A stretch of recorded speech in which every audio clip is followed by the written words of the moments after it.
হে বীর, সাহস অবলম্বন করো, সদর্পে বলো আমি ভারতবাসী, ভারতবাসী আমার ভাই। এই বাণী একটি মৃতপ্রায় জাতিকে যিনি কানে দিয়েছিলেন তিনি ভারতবর্ষের বীর সন্ন্যাসী স্বামী বিবেকানন্দ। একটি জাতির যখন খারাপ সময় আসে তখন ওই অবস্থা থেকে সেই জাতিকে জাগ্রত করার জন্যে কোনো মহাপুরুষের আবির্ভাব ঘটে। ঊনবিংশ শতাব্দীতে আমাদের মাতৃভূমিতে এমনই একজন মহাপুরুষ জন্মেছিলেন, স্বামী বিবেকানন্দ। বিবেকানন্দের আবির্ভাব সমগ্র জাতির জীবনে দিয়েছিল এক নতুন অনুপ্রেরণা। আপামর জনসাধারণের দরিদ্র, অশিক্ষা, কুসংস্কারে আচ্ছন্ন ব্যক্তিত্বকে জাগিয়ে তুলেছিলেন তিনি। তাই তো কবিগুরু বলেছিলেন, if you want to know India, read Vivekananda. স্বামীজির চিন্তাধারা ও মহৎ কার্য প্রত্যেক ভারতবাসীর কাছে গর্বের বিষয়। আজ 12ই জানুয়ারি 2024 স্বামীজির 161তম জন্মবার্ষিকী। তাই আজ তাকে স্মরণ করেই আমাদের বিশেষ টকশো। নমস্কার, আমি দীপেন আর আপনারা দেখছেন নিউজ ভ্যানগার্ড। সময় এখন রাজ্যের যুবদের নিয়ে একটি বিশেষ টকশো। আর আজ আমার সাথে রয়েছেন বিবেকানন্দ যুব মহামণ্ডলের সম্পাদক শঙ্কর চক্রবর্তী এবং নেহরু যুব কেন্দ্রের গোমতী জেলার কোষাধ্যক্ষ কেশব সরকার। আমাদের দুজনকে স্বাগত। নমস্কার।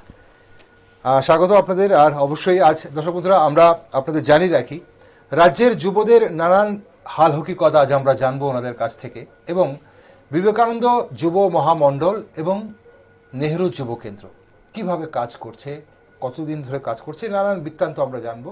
কিভাবে রাজ্যের যুবরা তাদের কাছ থেকে উপকৃত হচ্ছে আমরা সেই বিষয়টাও জানবো বিস্তারিত। তাই সঙ্গে থাকুন। শঙ্করবাবু, আপনার কাছে আসি। আপনাদের সংস্থা কবে থেকে কাজ শুরু করেছেন এবং গোটা রাজ্যে এই মুহূর্তে আপনারা কোথায় কোথায় কাজ করছেন, কিভাবে কাজ করছেন? আমাদের আগরতলা বিবেকানন্দ যুব মহামণ্ডল আসলে একটি ইউনিট। আচ্ছা। আমাদের মূল সংস্থা হচ্ছে কলকাতার অখিল ভারত বিবেকানন্দ যুব মহামণ্ডল। আচ্ছা। ওটারে 80তম ইউনিট হচ্ছে আমাদের ত্রিপুরা, মানে আগরতলা বিবেকানন্দ যুব মহামণ্ডল। 1976 সনে এই বিবেক উদ্যান, এখন বিবেক উদ্যান, তখন তৎকালীন সময়ে চিলড্রেন পার্ক, আচ্ছা, সেখানেই ঘটা করে 1976 সনের 14ই ফেব্রুয়ারি তৎকালীন রামকৃষ্ণ মঠ মিশনের সংঘাধ্যক্ষ স্বামী বীরেশ্বরানন্দজি মহারাজ, উনার উপস্থিতিতে অখিল ভারত বিবেকানন্দ যুব মহামণ্ডলের যিনি স্রষ্টা নবনিহরণ মুখোপাধ্যায়, উনার উপস্থিতিতে আমাদের আগরতলার গুটি কয়েক যুবকদের নিয়ে তখনকার সময়ে এই আগরতলা বিবেকানন্দ যুব মহামণ্ডলের সৃষ্টি হয়। ওকে, তখন থেকে পথ চলা শুরু। তখন থেকে 1976 সালে 14ই ফেব্রুয়ারি থেকে। ঠিক, তখন আপনারা যুবক ছিলেন? আমরা যুবক ছিলাম তখন, আমি স্কুল পড়ুয়া ছিলাম তখন। আচ্ছা, ওকে, তখন থেকে শুরু। আর এখন গোটা রাজ্যে সেটা বলেন আপনি, আগরতলা বিবেকানন্দ যুব মহামণ্ডলের শাখা, 80তম শাখা। 80তম শাখা 1976 সালে 14 ফেব্রুয়ারি আপনারা পথ চলা শুরু করেছেন। তাহলে তারপর থেকে আগরতলা শাখায় সীমাবদ্ধ নাকি ত্রিপুরা রাজ্যে অন্য কোনো শাখা হয়েছে? না, অন্য দুটো জায়গায় হয়েছিল, কিন্তু সেটা এফিলিয়েশনটা ঠিক হয়নি। আচ্ছা, মানে অখিল ভারত বিবেকানন্দ যুব মহামণ্ডলের যে এফিলিয়েশনটা, সেটা বিশালগড় একটা বিবেকানন্দ যুব মহামণ্ডল হয়েছিল। আর আড়ালিয়াতে আমাদের একটা বিবেকানন্দ যুব মহামণ্ডল কাজ করছিল, কিন্তু তাদের কোনো এফিলিয়েশন দেওয়া হয়নি এখন পর্যন্ত। আচ্ছা, এফিলিয়েশনটা দিচ্ছেন কারা? অখিল ভারতীয় বিবেকানন্দ যুব মহামণ্ডল কলকাতা শাখা। কলকাতা শাখা, ওটা আপনাদের হেড অফিস? আমাদের হেড অফিস। ওকে, আমি আরো বিস্তারিত জানবো, আপনার কাছে আসবো। কেশববাবু, নেহরু যুব কেন্দ্র, আপনি গোমতী জেলায় শাখায়, গোমতী জেলা শাখায় রয়েছেন। ত্রিপুরা রাজ্যে কবে থেকে কাজ শুরু করে? অ্যাকচুয়ালি আমাদের নেহেরু যুব কেন্দ্র 1972 সালে 14ই নভেম্বরে শুরু হয়েছিল। তখনকার সময়ে সেটা কেন্দ্রীয়, এখনো এটা পুরোপুরি কেন্দ্রীয় সরকারের আন্ডারেই আছে। আচ্ছা। এবং তখন এডুকেশন ডিপার্টমেন্টের আন্ডারে ছিল যখন শুরু হয় তখন। তারপরে 1987 সালে সেটা নেহেরু যুব কেন্দ্র সংগঠন নামে একটা স্বশাসিত একটা সংস্থা রূপে ভারত সরকারের আন্ডারেই কাজ করছে, এবং পরবর্তী সময়ে মানব সম্পদ বিকাশ দপ্তরের আন্ডারে ছিল, এবং বর্তমানে ইউথ অ্যাফেয়ার্স এন্ড স্পোর্টস এর দপ্তরে আমরা নেহেরু যুব কেন্দ্র কাজ করছে। এবং ত্রিপুরা রাজ্যে 1972 সালেই প্রথম যখন শুরু হয়েছিল নেহেরু যুব কেন্দ্র, তখন থেকেই আমাদের আগরতলা নেহেরু যুব কেন্দ্র অফিস চালু হয়েছিল। মানে গোটা ভারতবর্ষে যবে থেকে চালু হয়, হ্যাঁ, মানে আগরতলা একসাথে কি একযোগে চালু হয়েছিল গোটা ভারতবর্ষে? হ্যাঁ, তখন ভারতবর্ষের বিভিন্ন জায়গাতে মাত্র 300টি জেলাতে তখন কাজ শুরু করেছিল। এর মধ্যে আমাদের আগরতলাও একটা জেলা ছিল, আগরতলাতে ওয়েস্ট ত্রিপুরা জেলা ছিল। আচ্ছা। এবং পরবর্তী সময়ে ধর্মনগরে আমাদের নতুন শাখা হয়েছে দ্বিতীয়, এবং তৃতীয়ত হয়েছে উদয়পুরে, তখন সেটা সাউথ ত্রিপুরা ডিস্ট্রিক্ট ছিল। আচ্ছা। তার পরবর্তী সময়ে 2012 সালে ধলাই জেলাতেও কাজ শুরু করে। তো বর্তমানে 8টি জেলাতে, আমাদের 4টি জেলাতে নেহেরু যুব কেন্দ্র অফিস কাজ করছে। একদম। দর্শক বন্ধুরা, আমরা একটা কথা প্রায় শুনি, সবার মুখেই শুনি, আর আমরা সবাই জানি ব্যাপারটা, যে আমাদের দেশের বা জাতির যুবরা হচ্ছে মেরুদণ্ড। যুবরা যদি সঠিক পথে এগিয়ে যায় তাহলে দেশ বা জাতি সঠিক পথে এগিয়ে যাবে এবং দেশ উন্নতির পথে এগোবে। আর যুবরা যদি কোনোভাবে ভুল পথে চালিত হয় তাহলে কিন্তু সেই জাতির সংকট একদম চোখের সামনেই দেখা যাবে। এখন কথা হচ্ছে, এই যুবদের নিয়ে অনেকেই কাজ করেন, অনেক সংগঠন কাজ করেন, অনেক বিভিন্ন এনজিওরা কাজ করেন, কিন্তু নেহেরু যুব কেন্দ্র বা বিবেকানন্দ যুব মহামণ্ডল, ওনাদের কাজের ধরনটা কিরকম, ওনারা কি কাজ করছেন যুবদের জন্য, চলুন সেই বিষয়টা জানি। বিবেকানন্দ যুব মহামণ্ডল, আপনারা কি কাজ করেন বেসিক্যালি? মানে 1976 সালে যখন আপনাদের যাত্রা শুরু হয় 80তম ইউনিট হিসেবে অখিল ভারতীয় বিবেকানন্দ যুব মহামণ্ডলের, আপনাদের সংকল্প কি ছিল তখন? কি করবেন আপনারা যুবদের? আমাদের মূল সম্পর্ক হচ্ছে বি অ্যান্ড মেক। আচ্ছা। বি নিজে হওয়া, আগে নিজে তৈরি হতে হবে। আচ্ছা। তারপরে অন্যকে তৈরি করা। তৈরি করা মানে মানুষ তৈরি করা, চরিত্র গঠন করা। আচ্ছা। তা আমাদের যুব মহামণ্ডলের মূল লক্ষ্য হচ্ছে যে আমরা যাতে নিজেরা স্বামীজির যে আদর্শ, স্বামীজির আদর্শের যে মূল সূত্র, যে মানুষ হও, মা আমায় মানুষ করো, স্বামীজি মনুষ্যত্ব লাভের জন্য যে পথ দেখিয়েছেন, সেটাকে পেতে গেলে প্রথমত আমাকে চরিত্র গঠন করতে হবে।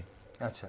এই চরিত্র গঠন করার যে প্রক্রিয়া, বিবেকানন্দ যুব মহামণ্ডলের কতগুলো নিয়ম আছে, যেমন প্রেয়ার করা, পাঠচক্রে যোগদান করা। পাঠচক্র সেটা স্বামীজির জীবনী আদর্শ, সেগুলোকে পর্যালোচনা করা, তার থেকে যে চরিত্র গঠনের বিষয়টা আলোচনা করা, জীবন গড়া, যে কিভাবে জীবনটাকে আমরা গড়তে পারি, সেটাকে, মানে যুবকদের মনেই তো প্রথম প্রশ্ন জাগবে যে আমি আমার জীবনটা, আমার লক্ষ্যটা কি।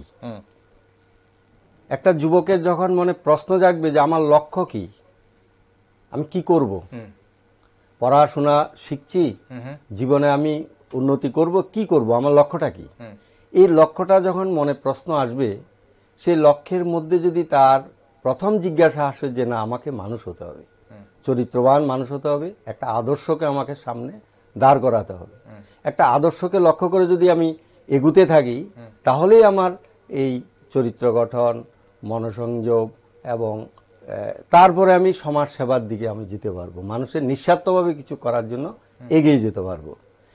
এটা হচ্ছে আমাদের বিবেকানন্দ যুব মহামণ্ডলের মূল উদ্দেশ্য, যে আমরা আগে তৈরি হব, তারপরে অন্যদেরকে তৈরি হতে সাহায্য করব। এই লক্ষ্য নিয়ে আমাদের বিবেকানন্দ যুব মহামণ্ডল শুরু হয়েছে, পথ চলা শুরু করেছে। ওকে, একই প্রশ্ন আপনার কাছে রাখবো আমি, কেশব বাবু।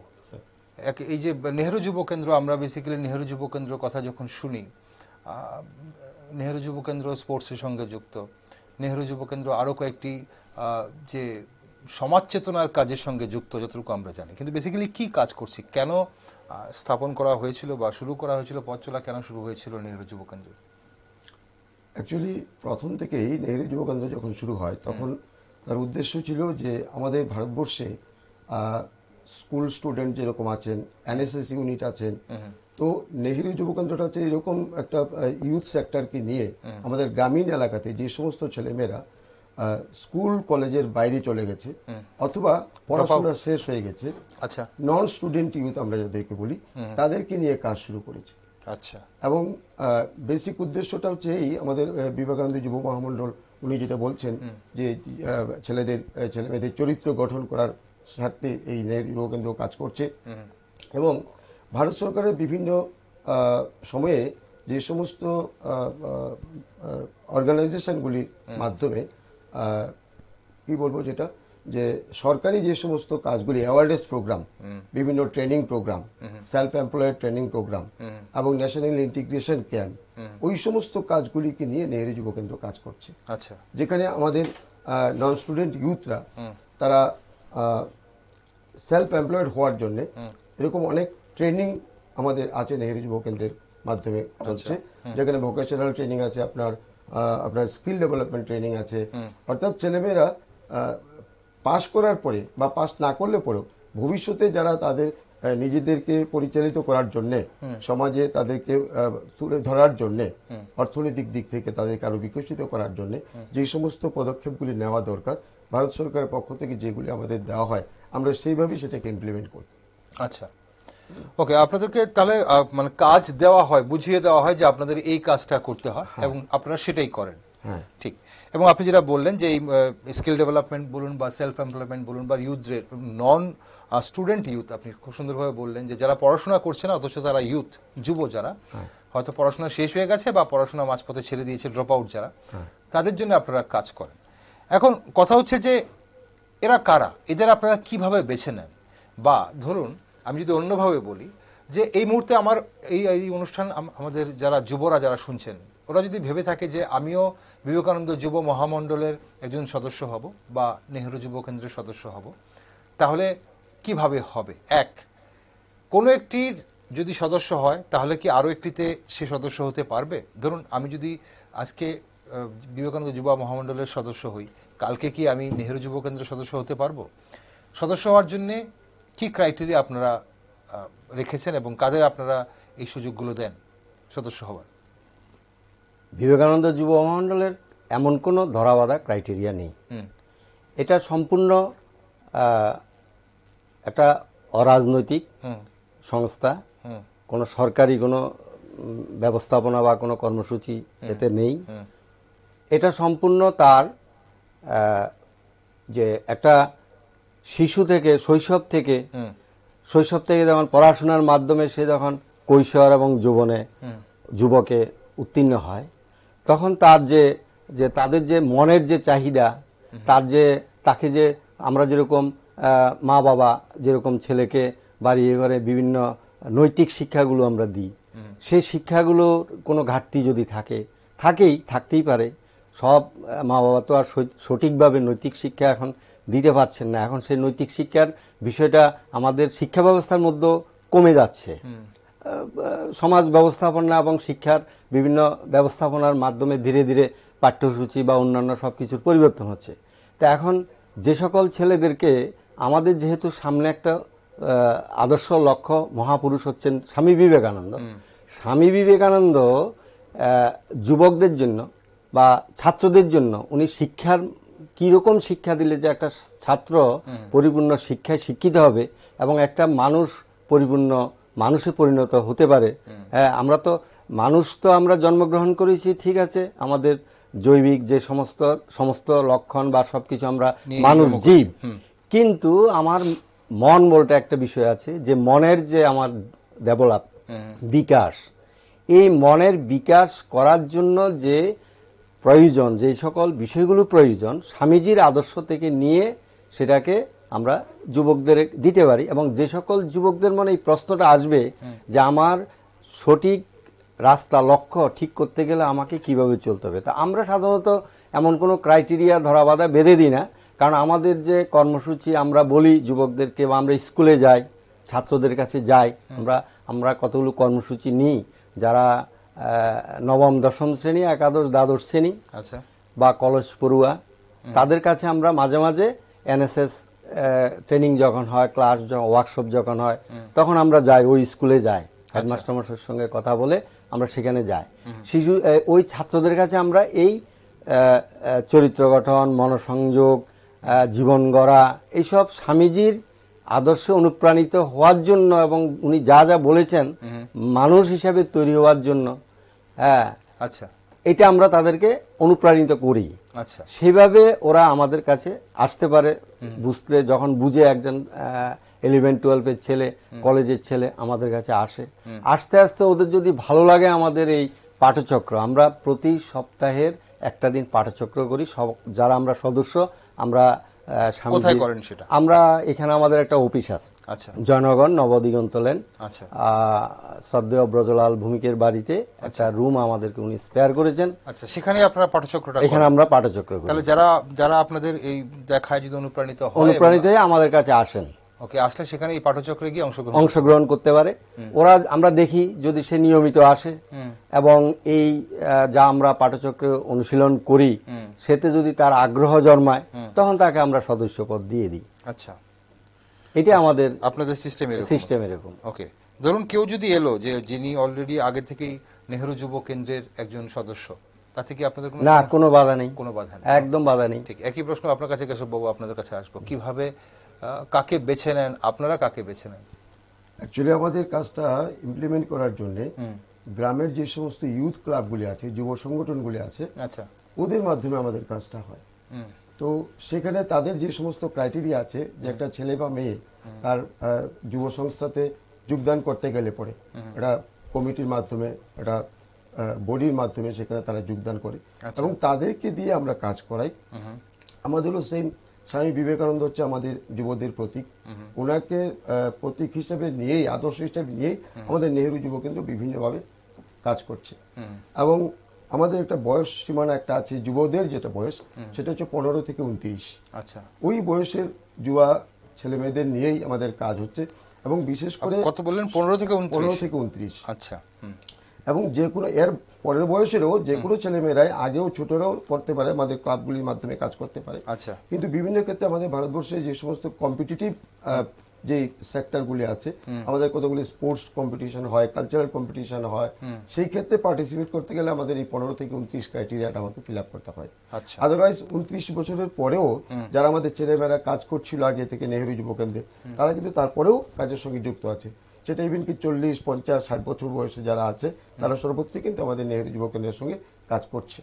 আচ্ছা, না ঠিক, আমি কাজটা আপনারা কি করছেন সেই ধরনটাই আসছি, মানে আমরা জানার ছিল। তাহলে এখন কেউ যদি অন্য কোনো সংগঠন বা সংস্থার সাথে যুক্ত থাকে, সেখানে নেহেরু যুব কেন্দ্রের সঙ্গে যুক্ত হবার, আপনি যেটা বললেন যে গ্রামীণ যে কমিটিগুলো হয় বা ইউথ ক্লাবগুলো যেগুলো আছে, সেখানে যদি সে যুক্ত থাকে, তাহলে তার মাধ্যমে আপনাদের এখানে আসতেই পারছে সে। তাহলে সেখানে কোনো বাধ্যকতা নেই, কোনো বাধা নেই যে আরেক জায়গায় কাজ করলে এখানে করতে পারবে না, এরকম কোনো বাধা নেই। ওকে, একটা প্রশ্ন আমি মানে অন্য বিষয়ে যাওয়ার আগে আসবো। এই যে কেশববাবু এবং শঙ্করবাবু আপনারা বলছিলেন যে যুবদের জন্য পাঠচক্র বা স্বামী বিবেকানন্দের জীবনী শোনান, আজকের এই ব্যস্ত জীবনে আমরা যখন দেখি ছেলেমেয়েরা স্কুল কলেজের টিউশন, স্কুল কলেজ করে তারপর প্রাইভেট টিউশনে দৌড়দৌড়ি করতে করতে, আর তারপর যতটুকু সময় পান সেটাতে সেই মুঠোফোনে তাদের সময় কেটে যায় জীবনের বেশিরভাগ সময়। সেই জায়গায় দাঁড়িয়ে এভাবে পাঠচক্র আর এভাবে নিজে থেকে এসে কোনো সংগঠনের সাথে যুক্ত হওয়ার সময় দেওয়াটা কতটা প্রাসঙ্গিক, কতটা দিতে পারেন বলে মনে হয়, মানে আমার আজকের যুবরা?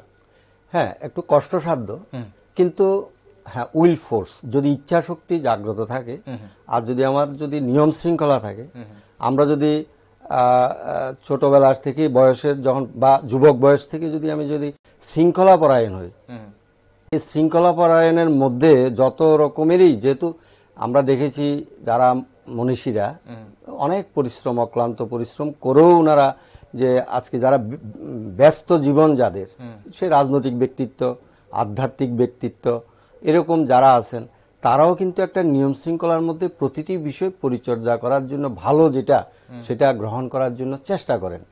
তা আমরা যদি এই ব্যস্তময় বা এই আধুনিক যে বর্তমান যে সমাজ ব্যবস্থার যুগে বা মুঠোফোনের যে প্রশ্নটা বললেন, এরকম যুগও যদি আমার ইচ্ছা হয় যে আমি একটা শৃঙ্খলাপরায়ণ জীবনযাপন করব,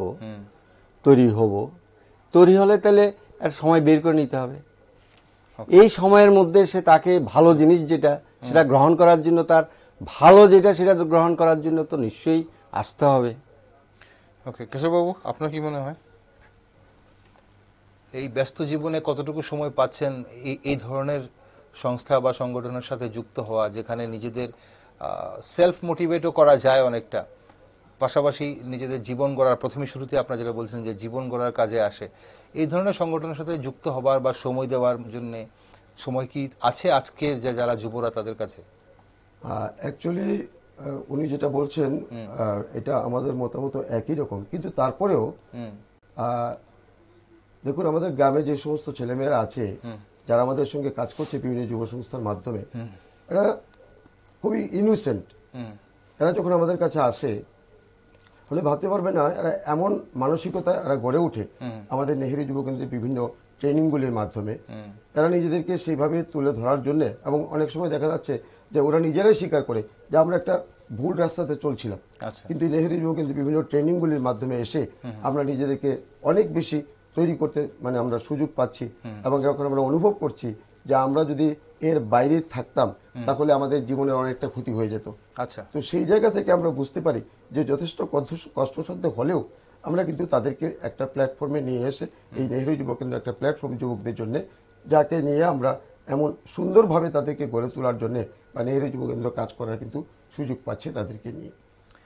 ওকে, এখানে অন্য জায়গায় যাওয়ার আগে, কারণ আপনি যেহেতু বলছেন যে এই প্ল্যাটফর্ম এবং সুন্দর প্ল্যাটফর্ম কাজ করছেন, যে কি কাজ করে বেসিক্যালি, আপনারা কি কাজ করেন মানে সমাজের জন্য? এখানে যুবদের তো আপনারা বলছেন অনুপ্রাণিত করছেন, যুবরা অনুপ্রাণিত হলে ধরুন আমি ধরলাম যে আপনি গিয়ে আপনাদের সংস্থার সঙ্গে যুক্ত হচ্ছেন, এবার সেটা বিবেকানন্দ যুব মহামণ্ডল হোক বা নেহেরু যুব কেন্দ্র হোক, এবার বাকি সমাজের জন্য আপনারা কি কাজ করছেন?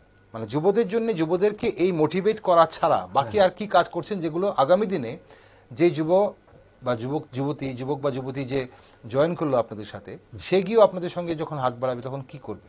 হ্যাঁ, আমরা যেরকম একটা আমরা করি যেটা এই আমাদের নিত্য পাঠচক্রের বাইরে, যুবকদের যে বোঝানোর বাইরেও আমরা বার্ষিক একটা প্রতিযোগিতা করি। আচ্ছা, স্কুলের ছাত্রছাত্রীদেরকে নিয়ে। আচ্ছা, বাৎসরিক। প্রতি বছর আমরা ছাত্রদের মধ্যে একটা কম্পিটিশন করাই, গান আবৃত্তি, সাংস্কৃতিক কম্পিটিশন আমরা করাই। এতে অনুপ্রাণিত হয় এবং বেসিক্যালি তাদেরকে ওই একই কথা, স্বামীজির যে ভাবধারাগুলো, ওই কবিতা গান এসব, তার মাধ্যমে বক্তৃতা, এগুলোর মাধ্যমে তাদেরকে একটা কাজ করি। তাছাড়া আমাদের সমাজসেবামূলক কিছু কাজ আছে। আমরা প্রতি বছরই একদম দুস্থ এরিয়াতে, রিমোট এরিয়াগুলোতে, সেই চা বাগান এরিয়া, ইটভাট্টার যে শ্রমিক, তারপরে ট্রাইবেল এরিয়াতে, দুস্থ এরিয়াগুলোতে আমরা পুজোর আগে আমরা নতুন বস্ত্র আমরা বিতরণ করি। আচ্ছা, হ্যাঁ, গরিব মানুষদের কাছে আমরা যাই, তাদেরকে আমরা ওই স্বামীজির যে আদর্শ, যে শিবজ্ঞানে জীবসেবা, আমরা এটাকে পূজার অর্ঘ্য মনে করি। আচ্ছা, আমরা পূজার সামগ্রী মনে করি যে আমরা যদি একজন দরিদ্র নারায়ণকে দিয়ে যদি কিছুটা পূজার মতো কাজ করতে পারি, নিজেদেরকে যদি মনে করি একটু পরিপূর্ণ, আমরা দেবতা মনে করি, এটা অহংকার ত্যাগ করার একটা উপায়। আচ্ছা, যে না, আমরা এটা অর্থর বিনিময়ে করছি, আমি তাকে দিয়ে দিচ্ছি, একটা পাইয়ে দিচ্ছি, এরকম কিছু নয়। এবং সেটা আমরা কোনো বাইরের কারোর থেকে কোনো চাঁদাও আমরা তুলি না। এখানে আপনাদের এই ফান্ডটা কোথা থেকে আসে? এই ফান্ডগুলো আমরা নিজেরা সদস্য যারা, আর আমাদের কিছু ওয়েল উইশার আছে, যে আমাদের সিনিয়র দাদারা আছে, কিছু ব্যবসায়ী, কিছু কর্মজীবী, তারা আমাদের এই কাজে অনুপ্রাণিত হয়ে আমাদের কিছু এই কাজের জন্যই শুধু টাকা দেন, কেউ বস্ত্রও দেন। তো আমরা পুজোর আগে এটা করি। আবার এই শীতকালে আমরা এই ডিসেম্বর মাসেই করে ফেলেছি, আমরা কম্বল বিতরণ করেছি সেই ভগবান ঠাকুর চৌমুহনী ওইদিকে কামালঘাটের ভিতরে ট্রাইবেল এরিয়াদের মধ্যে গিয়ে ওখানে আমরা বস্ত্র ইয়ে করেছি, কম্বল বিতরণ করেছি। আবার আমরা ওই রানীর বাজার রামকৃষ্ণ আশ্রমের সহযোগিতায় ওদিকে মেকলিপাড়া চা বাগান, ওখানে কিছু ভীষণ মুন্ডা, সাঁওতাল, এই ধরনের শ্রমিক যারা কিনতে পারে না, তো তাদেরকেও আমরা কম্বল বিতরণ করব। এই 14 তারিখেই করব আমরা। আচ্ছা, আগামী 14 তারিখে সেখানে আমরা করব। বাৎসরিক আমরা এই সমাজসেবার কাজগুলো করি। আবার আমরা কিছু কিছু দরিদ্র ছেলে যারা পড়াশোনা করতে পারে না, তাদেরকে আমরা বই, খাতা কলম, বইয়ের ব্যাগ, এগুলো আমরা দিয়ে সাহায্য করি। তো এরকম আমরা তাদেরকে এই সহযোগিতার হাতটা আমরা বাড়িয়ে দিই আমাদের নিজেদের ইয়ে থেকে। এটাই আমাদের ছোট কাজ, এগুলো আমার ঠিক ছোট ছোট কাজ বলে মনে হয় আমাদের। কেশববাবু, আপনারা কি করেন একই জায়গায়? অ্যাকচুয়ালি আমাদের কতগুলি প্রতিযোগিতামূলক অনুষ্ঠান হয়, যেমন স্পোর্টস প্রোগ্রাম আমাদের ব্লক লেভেল কম্পিটিশন হয়, সেটা ডিস্ট্রিক্ট লেভেলে হয়। সেরকম ভাবে আমাদের কতগুলি কম্পিটিশন আছে যেগুলি ব্লক লেভেল হয়ে ডিস্ট্রিক্ট লেভেল হয়, যেমন কালচারাল কম্পিটিশন হয়, তারপরে যুব উৎসব হয়। এবার আমাদের যুব উৎসব, এগুলো আপনি তো ন্যাশনাল স্তরে চলে যায়। হ্যাঁ, ন্যাশনাল স্তরে চলে যায়। আচ্ছা। এবং এগুলি আবার বিভিন্ন ক্লাবগুলি কতগুলি কম্পিটিশন হয়, যে কোন ক্লাব কিরকম ভালো কাজ করছে এটা স্বীকৃতি স্বরূপ ডিস্ট্রিক্ট লেভেলে একটা কম্পিটিশন হয়। এখানে যারা ফার্স্ট হয় তারা স্টেট লেভেলে কম্পিটিশন হয়, সেই স্টেট লেভেল কম্পিটিশন করে আবার এটা ন্যাশনাল লেভেলে। ক্লাব বলতে আমাদের যে সামাজিক সংস্থা, বিভিন্ন পাড়ায় পাড়ায় যে সামাজিক সংস্থাগুলো আছে, হ্যাঁ, সামাজিক সংস্থাগুলি, সেই ক্লাবগুলো। হ্যাঁ, আমাদের যেগুলি ক্লাব আমাদের অ্যাফিলিয়েটেড, অর্থাৎ ওই যেটা বলছিলেন উনিও, যে আমাদের নেহেরু যুব কেন্দ্র সারা পৃথিবীর মধ্যে একটা তৃণমূল স্তরের একটা অর্গানাইজেশন, যেখানে কোন রকম কোন পলিটিক্যাল কোন থাকে না। ঠিক, সমস্ত ছেলেমেয়েরাই আমাদের এখানে যুক্ত হয়। ফাইন, আপনি বললেন স্পোর্টসের বিভিন্ন অনুষ্ঠান হয়, কম্পিটিশন হয়, এবং কালচারাল বিভিন্ন কম্পিটিশন হয় যেগুলো ন্যাশনাল স্তরে চায়, কিন্তু ক্লাবকে আপনি বললেন যুক্ত করেছেন, ক্লাবকে অ্যাফিলিয়েটেড বললেন। হ্যাঁ, ক্লাব মানে আপনাদের দ্বারা অ্যাফিলিয়েটেড।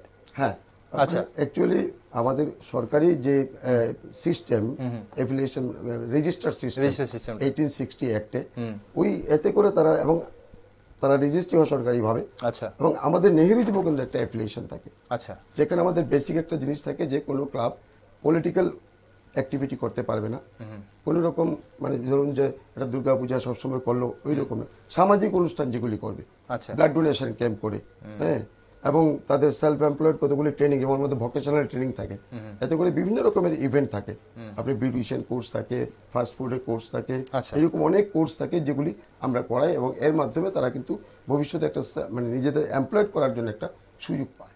আচ্ছা, তাহলে সেই ক্লাবগুলোকে, মানে সেগুলো করতে যে বিভিন্ন ট্রেনিং গুলো আছে, এগুলো ব্যবস্থা আপনারা করে দিচ্ছেন? হ্যাঁ, আমরা করে দিই।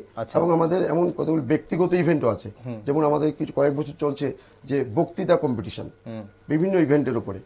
কখনো কখনো 2রা অক্টোবর মহাত্মা গান্ধীর জন্মদিন উপলক্ষে, 26শে জানুয়ারি আমার এই বিবেকানন্দ, আজকে যেরকম বিবেকানন্দ দিবস উপলক্ষে আমাদের কিছুদিন আগে একটা কম্পিটিশন হয়ে গেছে। মানে কে করছেন আপনারা? নিজস্ব নেহেরু যুব কেন্দ্রের মাধ্যমে হচ্ছে সেটা।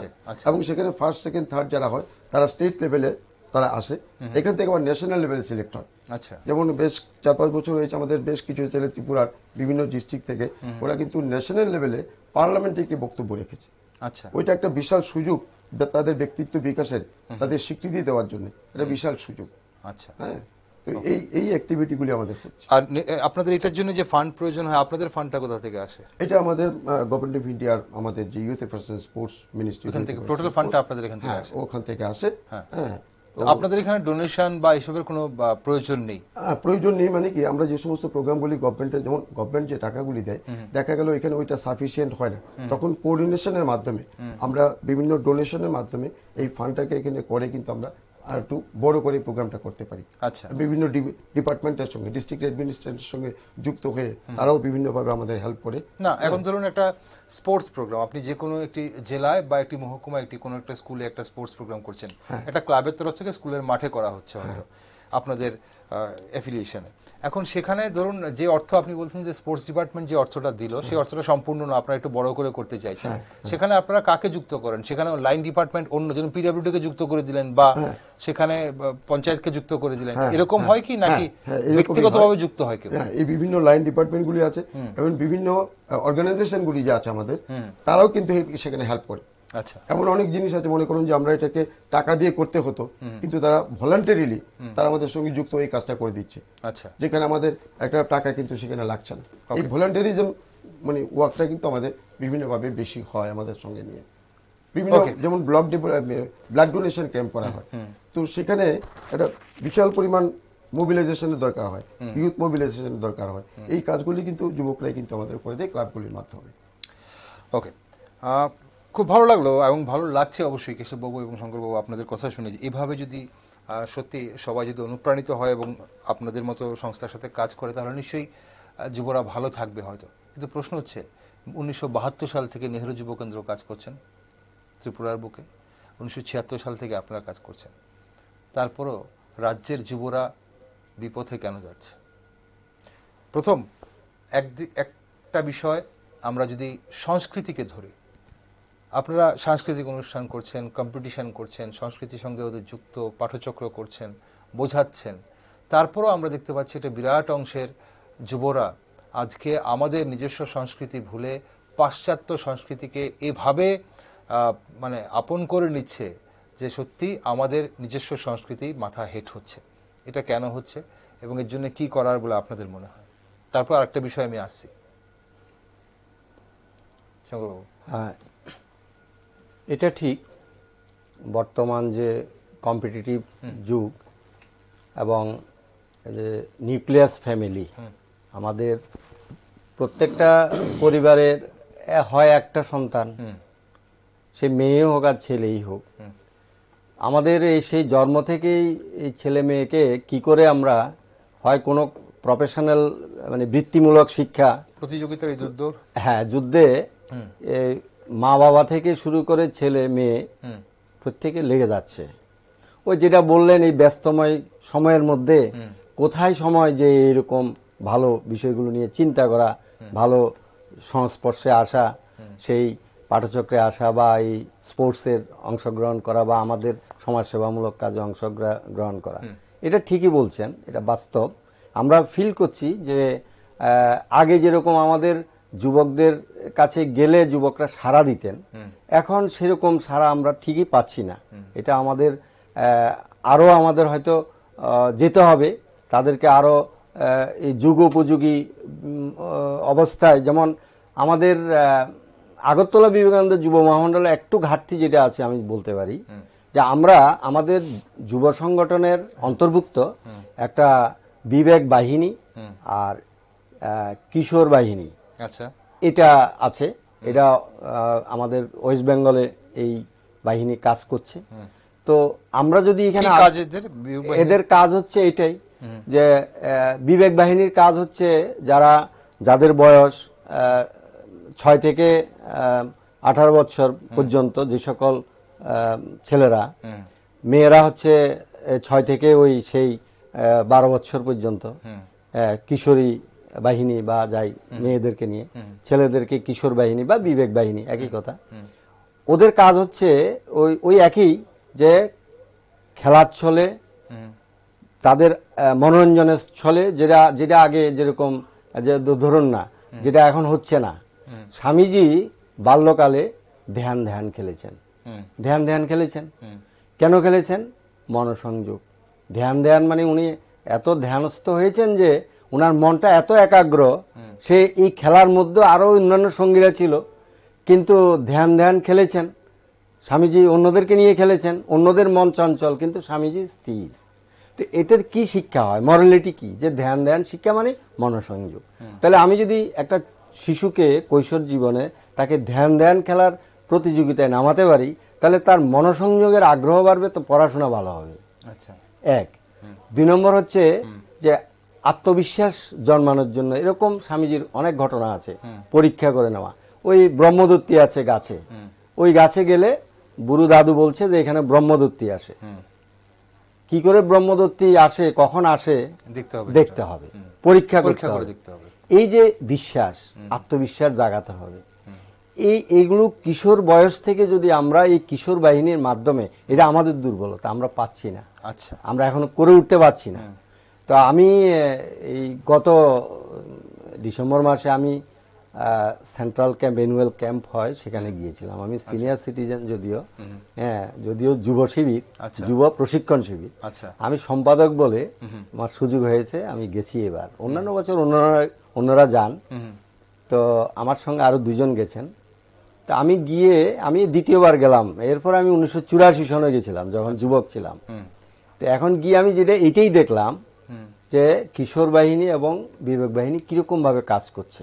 আচ্ছা, এবং তাদের বইপত্র আছে, নির্দেশিকা আছে, সেগুলো আমরা এখানে ইমপ্লিমেন্ট যদি এখনো শুরু করতে পারিনি, যদি করি তাহলে হয়তো যে যুবকরা যে এখন আসছে না, এই যে গ্যাপটা, এতদিনের যে গ্যাপ, সেটাকে হয়তো, আমার আশা, স্বামীজি তো সবসময়, স্বামীজির আদর্শ কখনো নেতিবাচক ছিল না, সব পজিটিভ।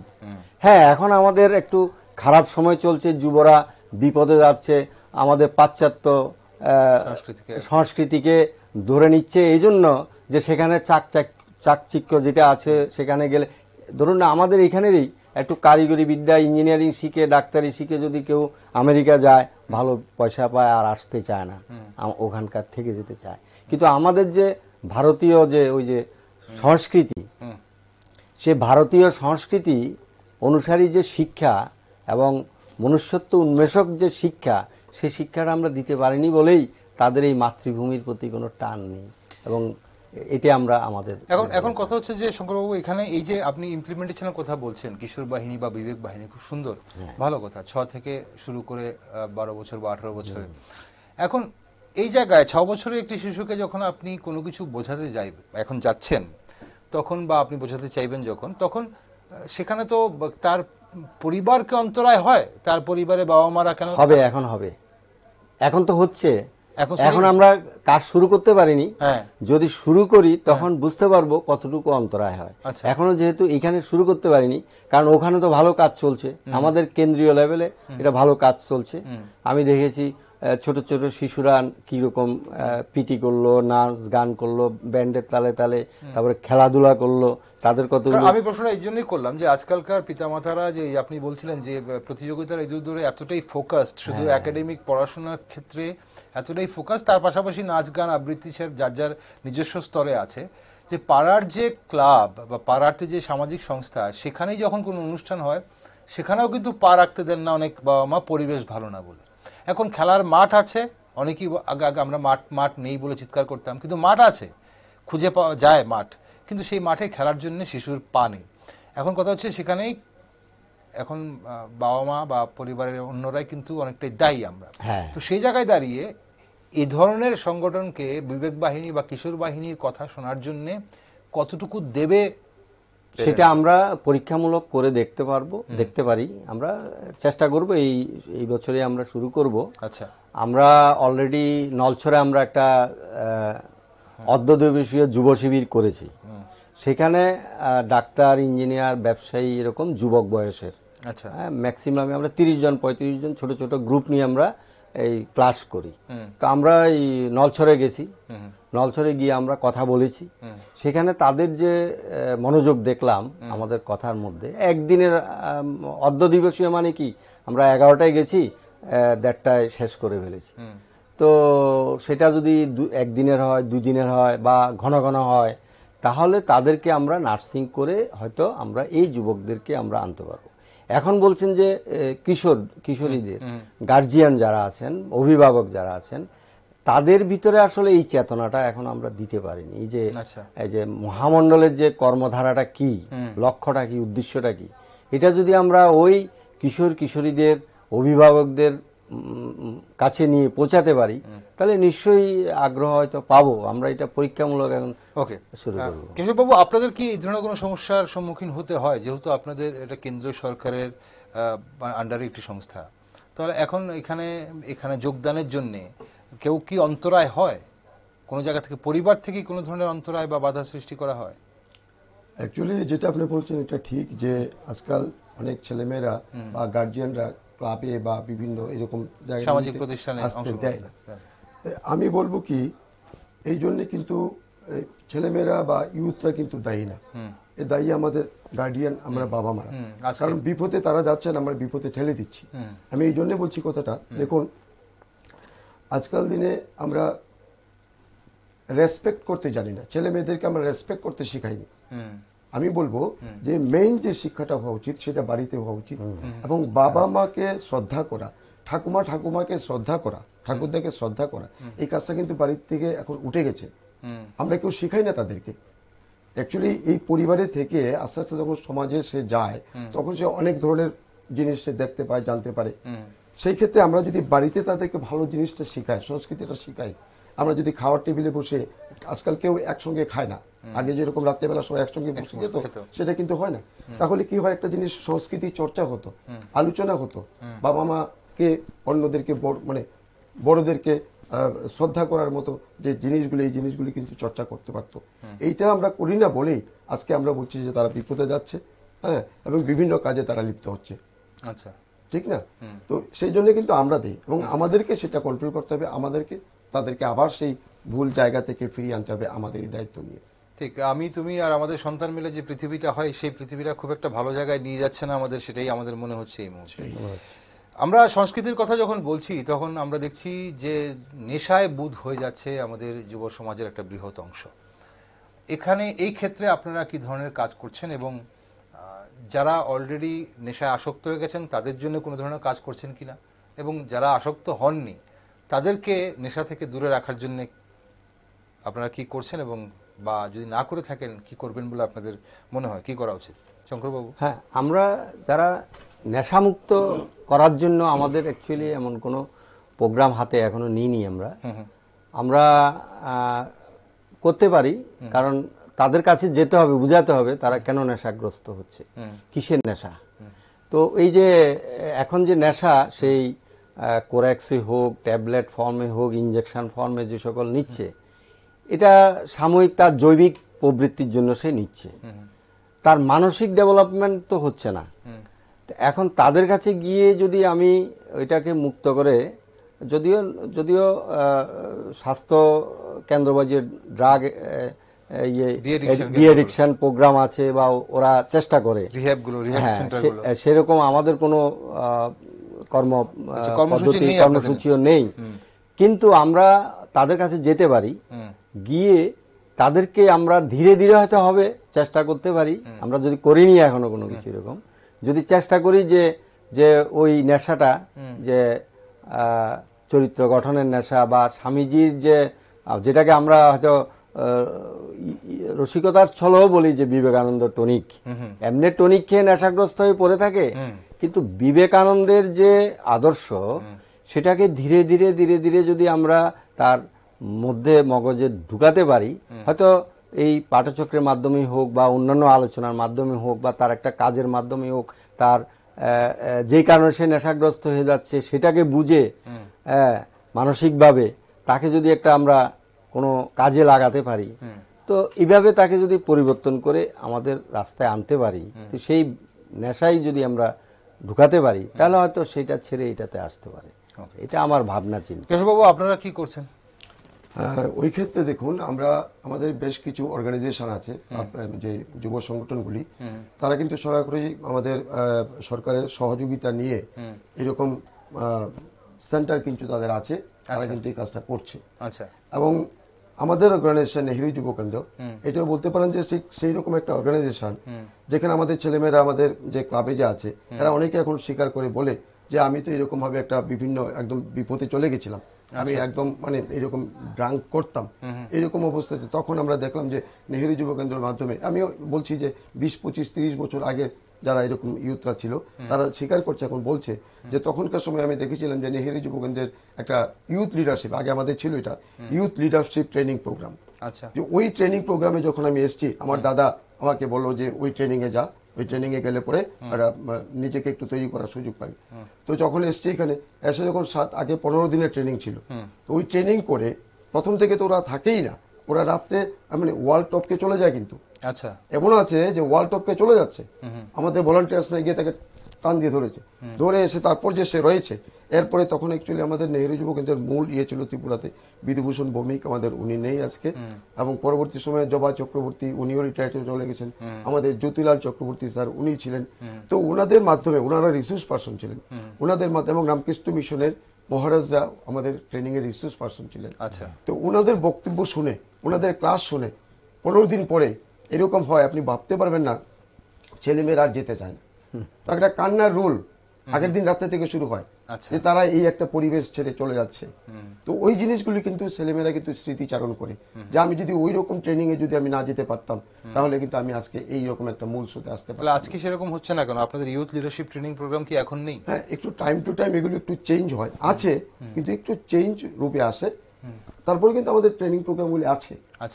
না, এই যে ইউথ লিডারশিপ ট্রেনিং প্রোগ্রাম আপনি বললেন, যেটাতে আজ থেকে 20-25 বছর আগে যারা হয়তো ড্রিঙ্ক করতেন, তারা আজকে স্মৃতিচারণ করছেন যে সেই সময় যদি আমি ট্রেনিং প্রোগ্রামে না যেতাম, তাহলে আজও হয়তো আমি ড্রিঙ্ক করতাম বা আজও নেশায় আমি আসক্ত হয়ে থাকতাম।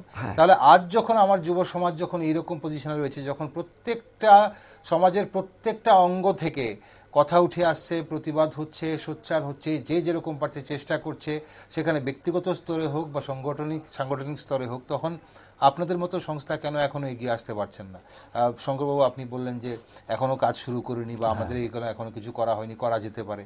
নেহেরু যুব কেন্দ্রে আপনি বলছেন যে ইউথ লিডারশিপ ট্রেনিং প্রোগ্রাম, এই ধরনের প্রোগ্রাম নেই এখন, তাহলে মানে কবে হবে এটা? না, ওই প্রোগ্রামটা আছে, কিন্তু পিরিয়ডটা একটু চেঞ্জ হয়ে গেছে। আচ্ছা, আগে যেরকম 15 দিন ছিল, আচ্ছা, একসঙ্গে থাকলে পরে আমাদের অনেকগুলি ক্লাস আমরা করতে পারতাম, অনেক রিসোর্স পার্সন দিয়ে, কিন্তু এখন পিরিয়ডটা কমছে। এরপরে এটা 7 দিনে চলে এসছে, তারপরে 5 দিনে চলে এসছে, এখন এটা 3 দিনে চলে এসছে। ওই জায়গাতে একটু মানে টাইমটা কম পাচ্ছি। সেটা কি ফান্ড শর্টেজের জন্য হচ্ছে নাকি আর অন্য কিছু কারণ আছে? এটা আমাদের প্ল্যান অনুযায়ী, দিল্লি থেকে যেরকম প্ল্যান আছে ওই রকম ভাবে টাইম শিডিউলটা আমাদের চেঞ্জ হচ্ছে। হ্যাঁ, আর আরেকটা হচ্ছে কি, আজকের এই ব্যস্ততম মানে যুগে বা ছেলে মেয়েদের পড়াশোনার যে, সেখানে 15 দিন 10 দিন কাউকে ধরে রাখাও কিন্তু যায় না, এটাও কিন্তু একটা ঠিক। সেই জন্য কিন্তু আমাদের টাইম শিডিউলটা চেঞ্জ করতে হচ্ছে, ওই হচ্ছে ব্যাপারটা। ওকে, অনেক কিছু জানলাম আজ আপনাদের কাছ থেকে। যেতে যেতে যারা আমাদের যুবরা রয়েছেন, যুবক যুবতীরা রয়েছেন আমাদের রাজ্যের বা আমাদের রাজ্যের বাইরেও এই অনুষ্ঠান যারা ইউটিউবে হয়তো দেখবেন, তাদের জন্য কি বার্তা রাখবেন শঙ্করবাবু? ছোট্ট করে আপনি কি বার্তা রাখবেন? কৃষ্ণবাবু, আপনার বার্তা অবশ্যই অপেক্ষা করবো। শঙ্করবাবু আগে।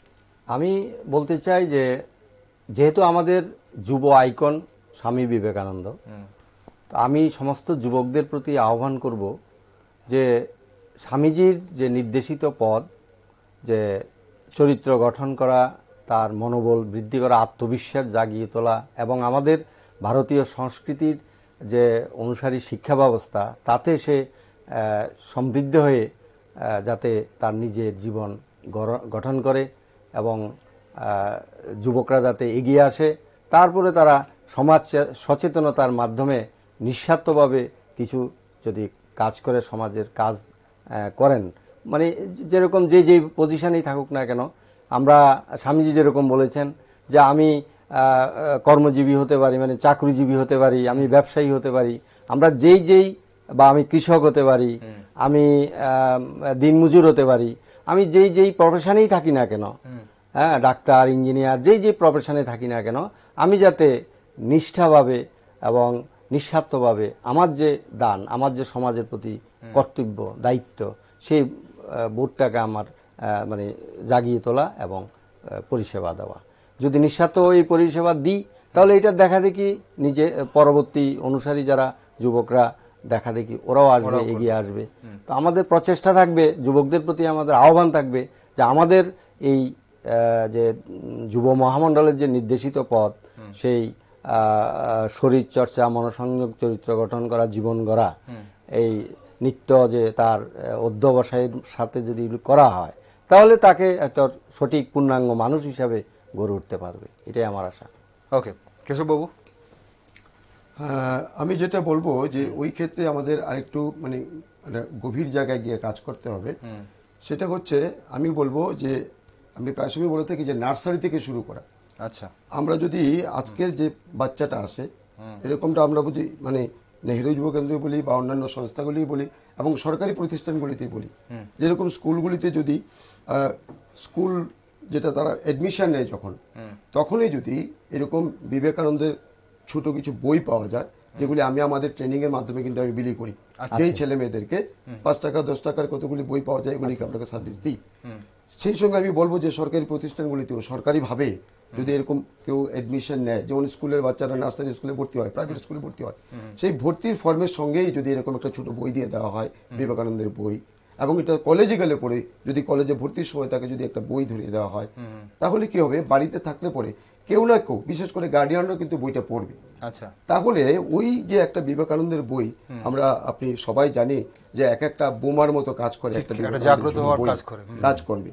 তো ওই বইগুলি যদি এইভাবে তাদেরকে ডিস্ট্রিবিউশন করে দেওয়া হয়, তাহলে কিন্তু তারা এইগুলির মাধ্যমে, বইগুলি পড়ার মাধ্যমে আস্তে আস্তে আস্তে আস্তে নিজেদেরকে কিন্তু অনেকটা বেশি সমৃদ্ধ করতে পারবে তাদের চরিত্র গঠনের ক্ষেত্রে, এবং আস্তে আস্তে এটা ফ্রুটফুল হবে সমাজে।